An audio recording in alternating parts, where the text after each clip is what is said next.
പീഡന പരാതിയിൽ നിയമ നടപടിക്കൊരുങ്ങിയിരിക്കുകയാണ് നിവിൻ പോളി. എഫ്ഐആറിന്റെ കോപ്പി ലഭിച്ചതിന് ശേഷമായിരിക്കും എന്തായാലും തുടർ നടപടി. മർദ്ദിച്ചെന്ന പരാതിയാണ് പിന്നീട് പീഡന പരാതിയായതെന്നും നടൻ ആരോപിക്കുന്നു. പരാതിക്ക് പിന്നിൽ ഗൂഢാലോചനയാണെന്നാണ് നിവിന്റെ വാദം. വിശദാംശങ്ങളുമായി നിതിൻ പ്രഭാകരൻ ചേരുന്നുണ്ട്. നിതിൻ, എങ്ങനെയാണ് വാർത്തയുടെ വിശദാംശങ്ങൾ? കാളിദാസ്, കഴിഞ്ഞ ദിവസമാണ് എറണാകുളത്തെ ഒരു യുവതി നിവിൻ പോളിക്കെതിരെ പീഡന പരാതിയുമായി രംഗത്തെത്തുന്നത്. ഈ പരാതിയിൽ എറണാകുളം ഊന്നുകൽ പോലീസ് നിവിൻ പോളിക്കെതിരെ കേസെടുക്കുകയും ചെയ്തു. എന്നാൽ നമുക്ക് ഇപ്പോൾ ലഭ്യമായ വിവരമനുസരിച്ച് നിവിൻ പോളിയുടെ അറസ്റ്റ് ഉടൻ രേഖപ്പെടുത്തേണ്ട എന്നാണ് അന്വേഷണ സംഘത്തിന്റെ തീരുമാനം.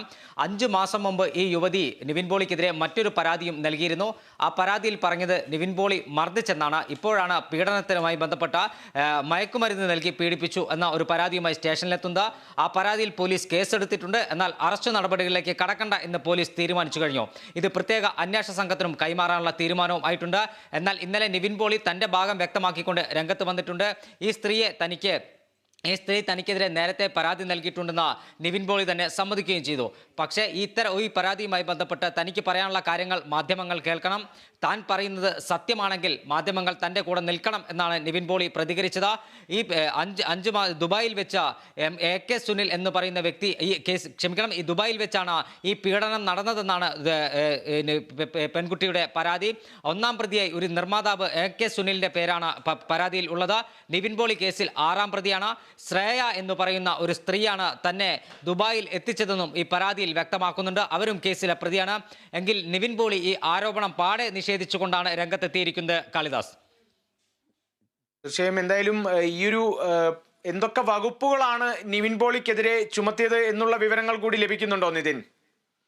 അടക്കമുള്ള ജാമ്യമില്ലാത്ത വകുപ്പുകൾ ചുമത്തിക്കൊണ്ട് തന്നെയാണ് പോലീസ് കേസെടുത്തിരിക്കുന്നത്. തന്നെ മയക്കുമരുന്ന് നൽകി ബലാത്സംഗം ചെയ്തെന്നാണ് ഈ യുവതിയുടെ പരാതി. അതായത് പീഡിപ്പിച്ചു എന്നാണ് പരാതി.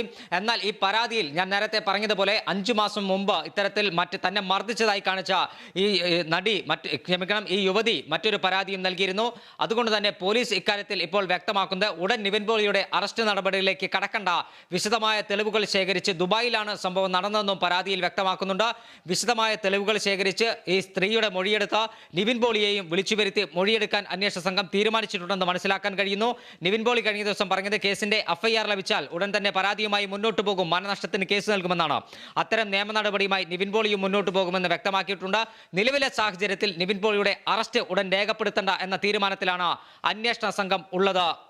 കാളിദാസ്, ഇതിന് അതേപോലെ തന്നെ ഇപ്പോൾ 6-ാം പ്രതിയാണ് നിവിൻ പോളി. 6-ാം പ്രതിയാണ് ഇപ്പോൾ ഈ ഒരു നിയമ നടപടിക്കായിട്ട് ഇപ്പോൾ ഒരുങ്ങിയിരിക്കുന്നത്. അപ്പോൾ മറ്റുള്ള ഈ ഒരു ആരോപണത്തിൽ ഉൾപ്പെട്ട മറ്റു പ്രതികൾ എങ്ങനെയായിരിക്കും അവരുടെ ഭാഗത്തു നിന്നുള്ള നിയമ നടപടികൾ എന്നുള്ള വിവരം ലഭിക്കുന്നുണ്ടോ? ഔദ്യോഗികമായി ആരുടെയും പ്രതികരണം ഇതുവരെ പുറത്തു വന്നിട്ടില്ല. ഈ നിർമ്മാതാവ് എന്ന് പറയുന്ന സുനിൽ എന്ന വ്യക്തിയുടെ അടക്കം പ്രതികരണം ഇതുവരെ പുറത്തു വന്നിട്ടില്ല. ഈ പരാതി ഉയർന്നതിന്റെ 1 മണിക്കൂർ തികയുന്ന മുമ്പ് തന്നെ നിവിൻ പോളി ഇതിന് മറുപടിയുമായി രംഗത്ത് വന്നു എന്നതാണ് ഏറ്റവും ശ്രദ്ധേയമായ കാര്യം. തന്റെ ഭാഗം വിശദീകരിക്കാൻ അദ്ദേഹം മാധ്യമങ്ങളെ കാണുകയും ചെയ്തു. അപ്പോഴാണ് ഈ കാര്യങ്ങളെല്ലാം അദ്ദേഹം വ്യക്തമാക്കുന്നത്. നിങ്ങൾക്ക് അദ്ദേഹത്തിന്റെ വാക്കുകൾ എടുത്തു പറയുകയാണെങ്കിൽ നിങ്ങൾക്ക് എന്ത് വാർത്ത വേണമെങ്കിലും കൊടുക്കാം, പക്ഷേ ഞാൻ പറയുന്നത് സത്യമാണെന്ന് തെളിഞ്ഞാൽ നാളെ എൻ്റെ കൂടെ നിൽക്കാൻ മാധ്യമങ്ങൾ തയ്യാറാകണമെന്നാണ് നിവിൻ പോളി പ്രതികരിച്ചിരിക്കുന്നത്. കാളിദാസ്, തീർച്ചയായും ഇനിയിപ്പോൾ നിയമ നടപടിക്ക് ഒരുങ്ങുകയാണ് എന്തായാലും നിവിൻ പോളി. FIRന്റെ കോപ്പി ലഭിച്ചതിന് ശേഷമായിരിക്കും തുടർ നടപടി. മർദ്ദിച്ചെന്ന പരാതിയാണ് പിന്നീട് പീഡന പരാതി ആയതെന്നും നടൻ ആരോപിക്കുന്നു. പരാതിക്ക് പിന്നിൽ ഗൂഢാലോചനയാണെന്നാണ് നിവിൻ്റെ മറ്റൊരു ആരോപണം, അല്ലെങ്കിൽ നിവിൻ്റെ വാദം. വിശദാംശങ്ങളാണ് നിതിൻ പ്രഭാകരൻ നൽകിയത്. മറ്റൊരു വാർത്തയുടെ വിശദാംശങ്ങൾ കൂടി അറിയാനുണ്ട്.